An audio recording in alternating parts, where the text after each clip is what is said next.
Now, that message of free trade is one I conveyed to Canada's leaders a few weeks ago, and it was warmly received there.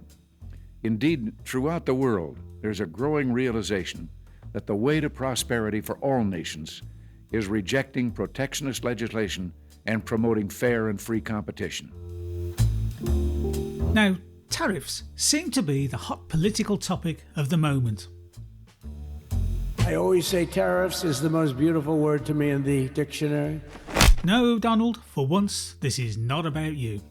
I'm going to take you back 40 years to a former US president who also was faced with a conundrum of whether to impose tariffs on a competitor country and how he handled the situation. The president's name? Ronald Reagan. It provides an excellent example into the thinking of the former president on tariffs and free trade. Ronald Reagan filmed his radio address to the nation on April the 25th, 1987, whilst he was in residence at Camp David, Maryland. Before I show you the whole video, I need to provide you with some context to the political situation at the time with regard to the US's trade position with Japan, and in particular, Japanese semiconductors. Now, at the time, this was a big deal, as Japan was dominating the market back then. Reagan argued that the Japanese were engaging in unfair trade practices, and, well, he wasn't going to stand for it. This speech sent shockwaves through the international trade community, and it certainly got Japan's attention. So let's take a nostalgic trip back down memory lane and watch Ronald in action. This is the entire video. My fellow Americans, Prime Minister Nakasone of Japan will be visiting me here at the White House next week. It's an important visit because while I expect to take up our relations with our good friend Japan, which overall remain excellent, recent disagreements between our two countries on the issue of trade will also be high on our agenda. As perhaps you've heard, last week I placed new duties on some Japanese products in response to Japan's inability to enforce their trade agreement with us on electronic devices called semiconductors. Now, imposing such tariffs or trade barriers and restrictions of any kind are steps that I am loath to take, and in a moment I'll mention the sound economic reasons for this, that over the long run such trade barriers hurt every American worker and consumer. But the Japanese semiconductors were a special case. We had clear evidence that Japanese companies were engaging in unfair trade practices that violated an agreement between Japan and the United States. We expect our trading partners to live up to their agreements. As I've often said, our commitment to free trade is also a commitment to fair trade. But in imposing these tariffs, we were just trying to deal with a particular problem, not begin a trade war. So next week, I'll be giving Prime Minister Nakasone this same message. We want to continue to work cooperatively on trade problems and want very much to lift these trade restrictions as soon as evidence permits. We want to do this because we feel both Japan and the United States have an obligation to promote the prosperity and economic development that only free trade can bring. Now, that message of free trade is one I conveyed to Canada's leaders a few weeks ago, and it was warmly received there. Indeed, throughout the world, there's a growing realization that the way to prosperity for all nations is rejecting protectionist legislation and promoting fair and free competition. Now, there are sound historical reasons for this. For those of us who lived through the Great Depression, the memory of the suffering it caused is deep and searing. And today, many economic analysts and historians argue that high tariff legislation passed back in that period, called the Smoot-Hawley Tariff, greatly deepened the Depression and prevented economic recovery. You see, at first, when someone says, let's impose tariffs on foreign imports, it looks like they're doing the patriotic thing by protecting American products and jobs.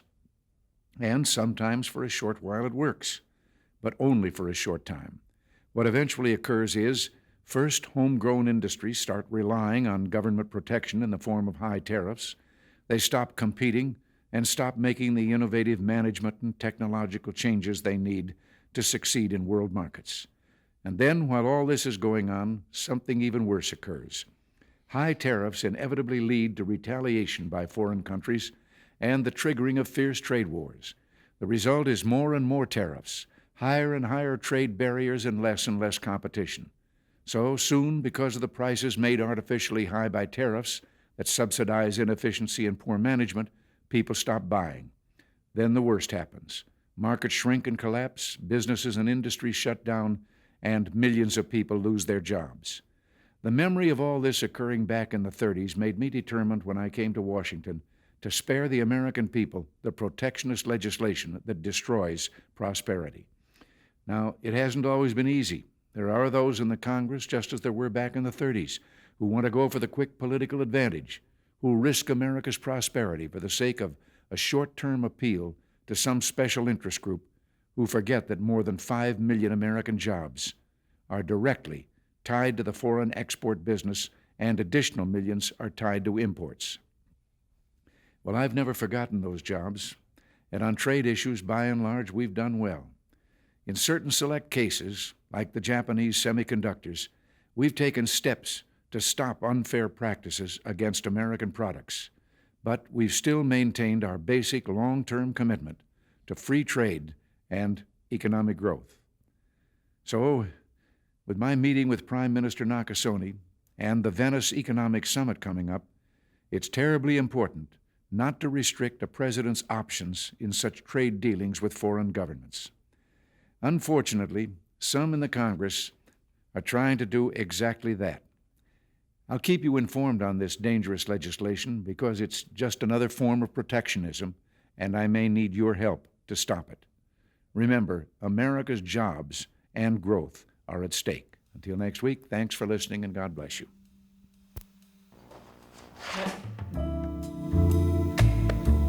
Just over a year later, on September the 28th, 1988, Reagan made another speech, this time on signing the United States-Canada Free Trade Agreement.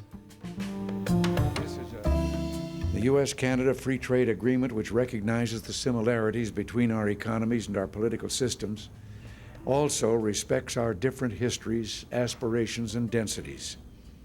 The reality that Canada and the United States are two distinct variations of a common theme of freedom, democracy, and human rights.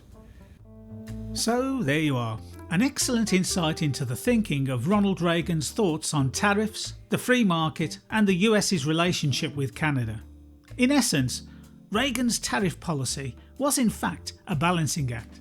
He wanted to, and indeed did, promote free trade, but he also wasn't afraid to take a protectionist stance in order to, as his administration saw it, to safeguard American interests.